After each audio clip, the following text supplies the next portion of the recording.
that Britain and America were intervening in Syria in the interests of human rights. How could that possibly be? Britain and America are the biggest supporters of dictatorship in the Arab world before and now. Some people thought that the reason for the enmity towards Syria was because it had one family rule.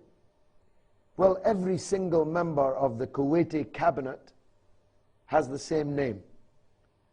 Every ruler in the history of Saudi Arabia comes from the same family. So it really can't be that, can it?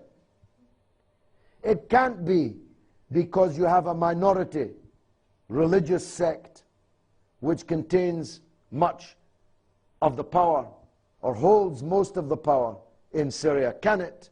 Because we are arming the dictatorship in Bahrain, where a tiny minority religious sect holds almost all of the power. It can't be, can it, for any of those reasons. The real reasons are that they want to bring down the Syrian regime because that regime doesn't follow their orders, won't surrender to Israel, won't kick out the Palestinian resistance from Damascus, won't end its relationship with the Lebanese national resistance, which remains the only Arab army ever to defeat Israel in military conflict, a victory which it could not have won but for that strategic alliance that it had with Damascus. They want to bring down the Syrian regime because it didn't play ball on the invasion and in the subsequent occupation of Iraq. So these people play these sectarian games, and even those currently benefiting from it should beware. People in the House of Commons who don't know where Saudi Arabia is on the map have approached me over the last year or so, and especially in the last few weeks, asking about the Hijaz and Najd. I was astonished. How do they even know these terms? Suddenly they learned these terms. Why?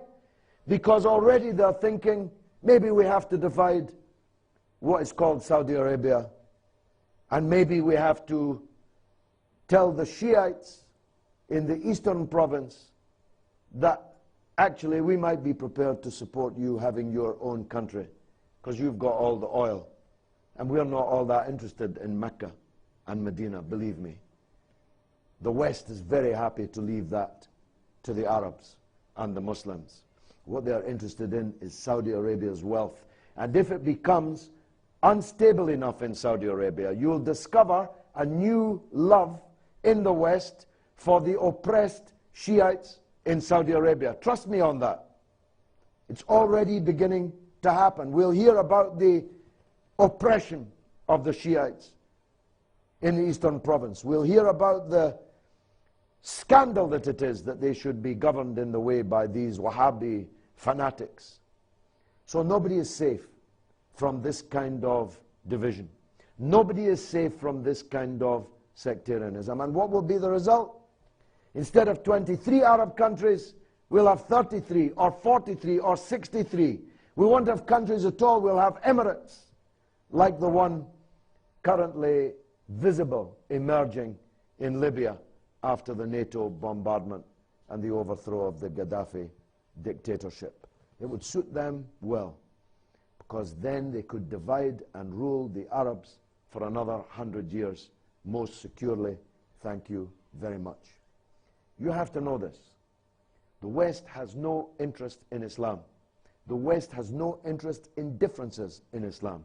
The West has no interest in the situation of Christians in the Middle East. We used to hear it in Lebanon. The West was supporting the Christians in Lebanon.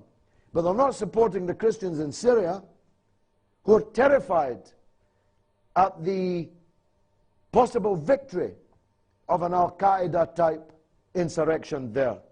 They're not supporting the Christians in Palestine, almost all of whom have been given green cards to leave the country and forget it.